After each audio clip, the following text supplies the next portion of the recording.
to start it this way, but you might as well see this in my lineup of books that I'm balancing my my favorites. There's the one by John Childers, Yoga Pill for Every Ill. All right, I'll turn it around. Hi, guys. In our cozy yoga group here, I'm also doing more on my main Facebook page, but I love it here that it feels even more cozy and knowing that you even more want to hear about yoga and meditation, because if you're in this group, it's because I got that idea that you're into yoga and meditation and you always want to be learning more, which is a part of being a yogi. I've come to see it's one of the limbs of yoga. You might have heard about how there's 8 limbs of yoga, and one of them is this word svadhyaya, which is self-study or like spiritual study.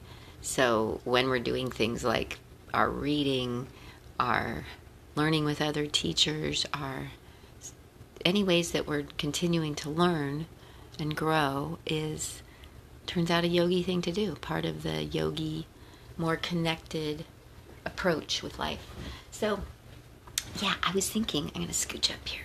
I was thinking that I really want to keep sharing on this that I see about meditation, which I feel like is something that is easy to forget and override even, and even something that maybe if more of us knew this, we'd realize that we can meditate, right?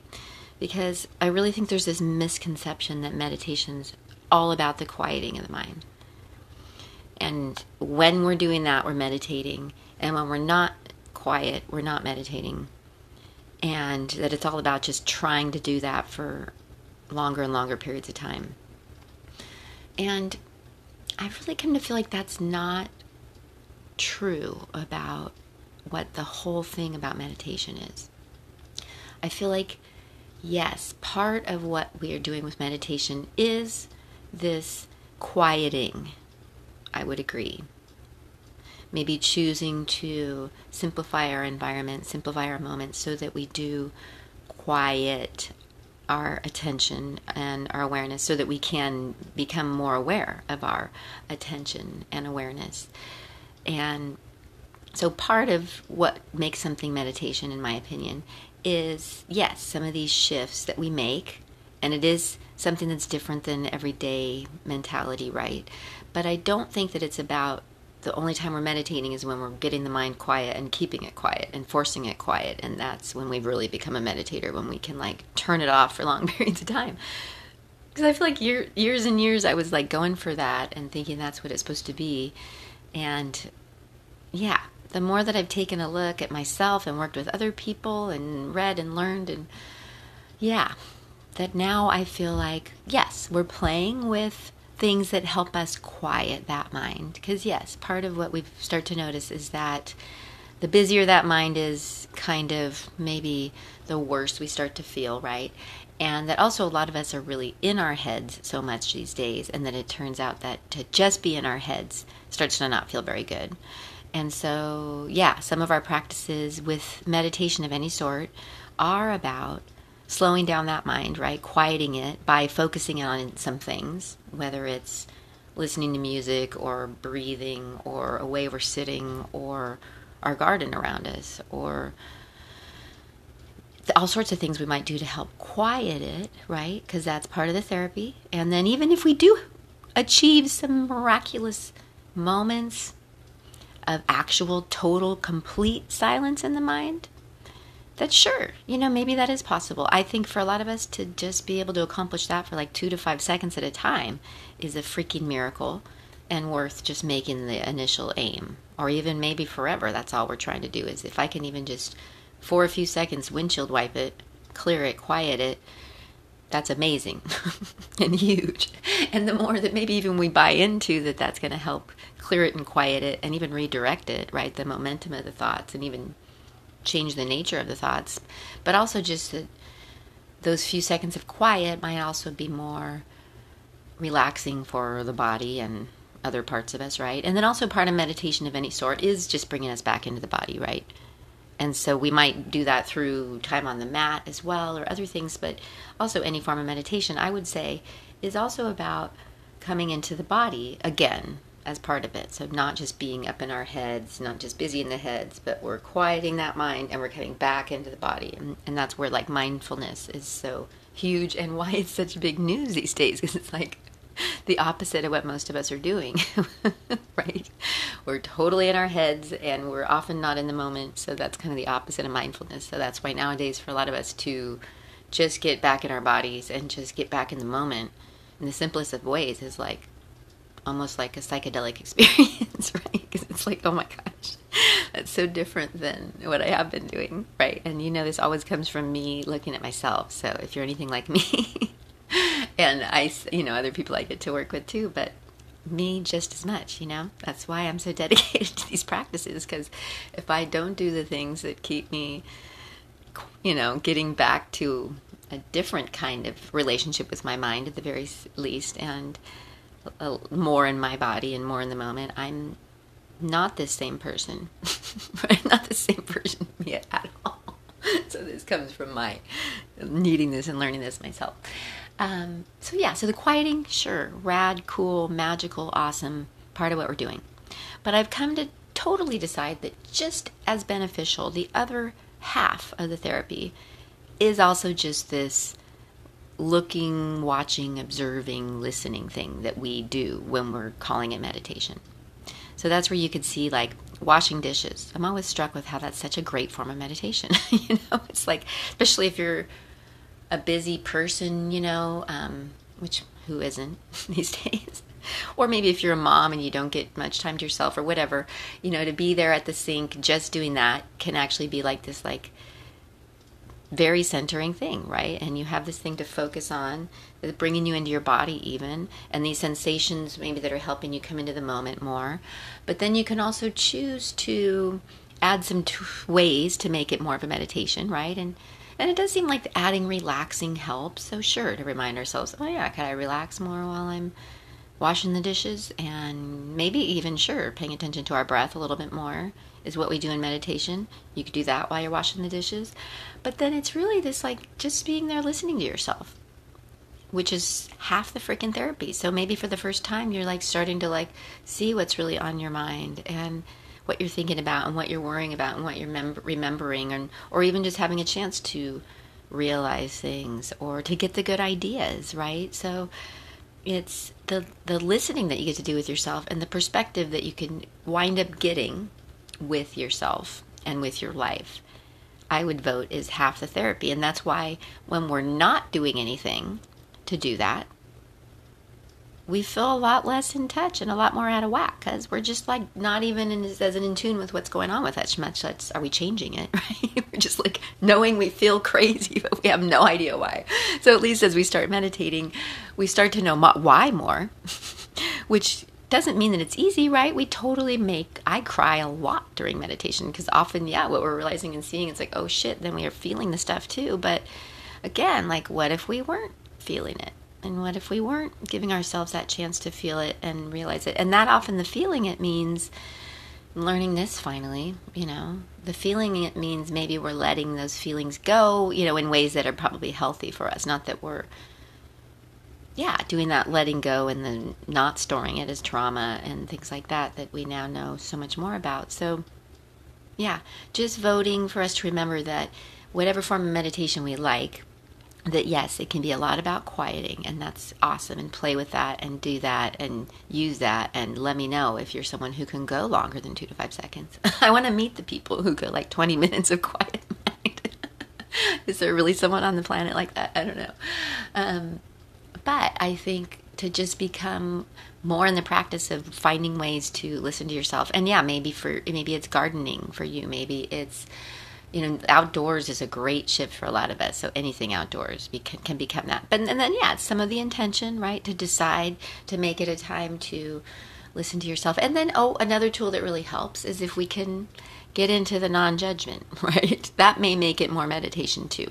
So because other times a day we might listen to ourselves, sure, but we may be also then going, oh my God, I'm such an asshole for thinking that, or or gosh, that's or the judgment that we might do, which actually gets the mind busier, right?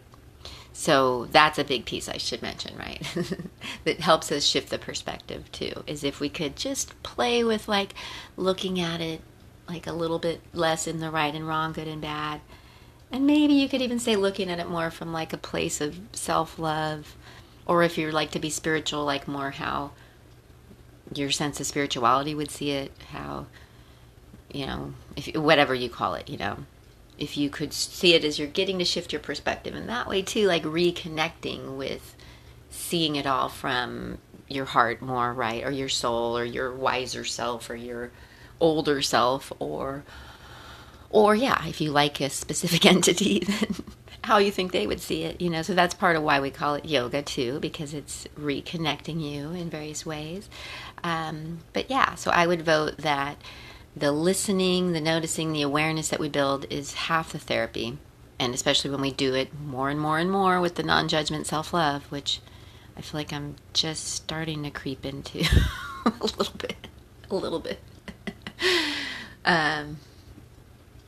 But yeah, for us to know that it's not just about quieting the mind, even though we're not just trying to silence the mind, maybe. Yes, maybe it's about quieting it, but that doesn't mean necessarily silencing it. But sure, any ways you can silence it, rad, do it, No reason not to.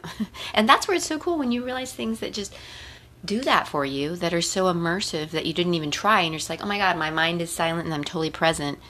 You're like, oh, this is an amazing moment in meditation. So I would say it's also do more of that, right? Do more things that bring you into the moment like that help you silence the mind, just because you're so freaking engaged in the moment, hopefully with something wonderful and not something terrible. But although some people would say, for some of us, that's where like moments of crisis can actually be a moment where we're our most centered and present, because it's like we have to be. But yeah, for all the good reasons, let's be open to what meditation can be and all the parts of it that help. And then, yeah, again, the more that you let yourself find the ways that work for you, and then it really doesn't have to be sitting cross-legged still and uncomfortable, as far as I'm concerned. I don't think there's any reason to be in any position when your body says, ouch, to make it meditation. I don't see any value to that personally, but that's, so that's another misconception, is that it's about sitting still in any certain position, because I don't really see any reason for that these days. So you choose the position, you choose the way, but the perspective you get on yourself, the perspective you get on life is half of it, much less the quieting you might start to do and reestablish. And then what's nice is after you've meditated, I love that I have a lot of teachers that would remind you may not feel the benefits of the meditation during it. It may not feel great and blissful and wonderful during it, right? It may actually feel hard and terrible as you spend that time with yourself, right? But you feel the benefits afterwards, right? So after you've spent that time with yourself, which may have included crying, right?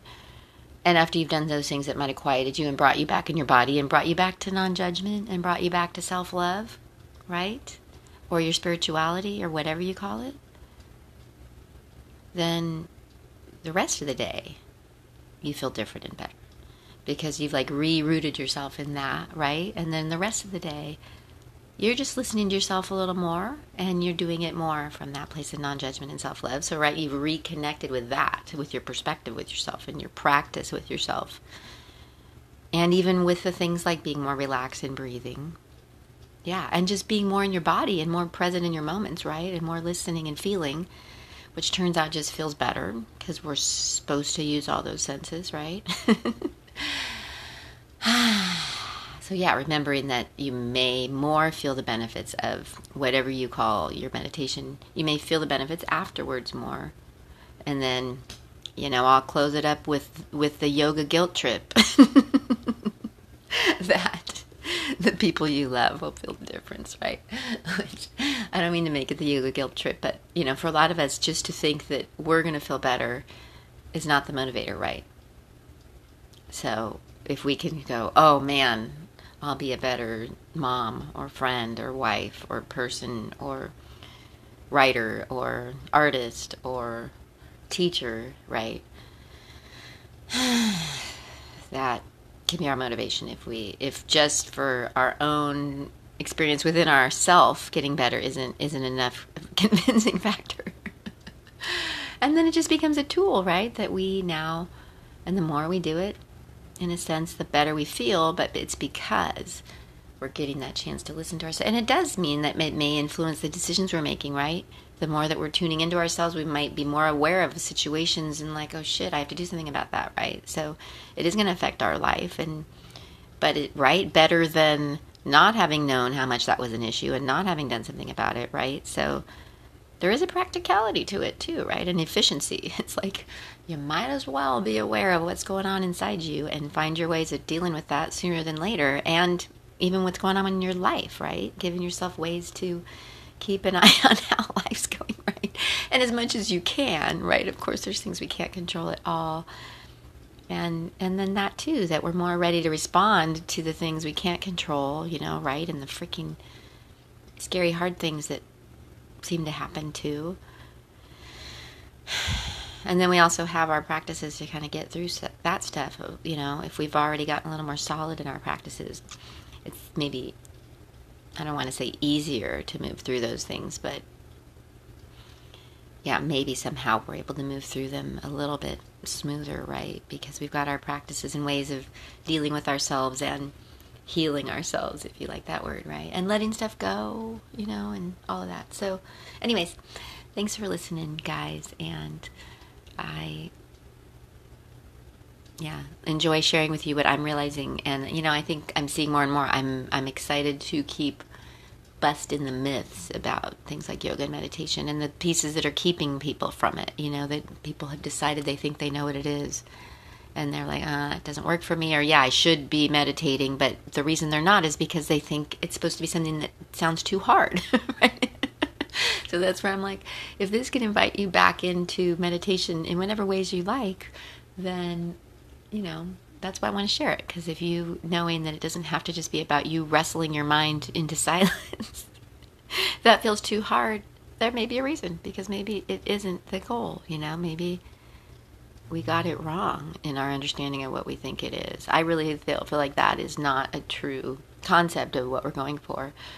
So I don't know. I may change my mind. Maybe I'll hit complete silence. Zzz. I almost feel like it's like one of those, like, did all of a sudden click into total silence. If that happens, I'll let you know and I'll take it all back. But I'm getting the sense that that's almost like unrealistic, right? And also because, all right, here's the last piece, I swear. In that listening, we also get the freaking good ideas and the inspiration and the connection with our ancestors or our guides or our heart or our soul. So to tell the mind to shut up and nothing that's going through is valuable, you're going to probably miss some good stuff, right? So I think that's where, we want to soften about that and actually maybe raise our consciousness about all the possibilities in that time with ourselves, however we do it, whether it's washing the dishes, gardening, sitting on a pillow, laying in a yoga pose, or in the journal is another really great way for a lot of us to meditate. Me too, because it's, you feel a little more active, but you're doing the same thing. You're listening to yourself. You're gaining that perspective. You're even quieting. You're even coming into your body. So that's where journaling's totally valid, amazing form of meditation, and maybe a better form for a lot of us. Like, I use journaling every day, and I aim to add other ways that I'm meditating. And then on my mat, I can know that I'm meditating. And then again, when I'm doing the dishes, I might be meditating. And then if I'm walking, I can know that that's some time in meditation. Yeah, so make it your own. And maybe let's all stay open to the power of all the parts of it, right? Not just the quieting, but all of it. All right. Thanks so much for listening. I know life is rich and full, and anytime that you're here listening to me, I'm like totally honored that you're willing to give me your attention. It's really an honor. Thanks so much, you guys. I love you. Namaste.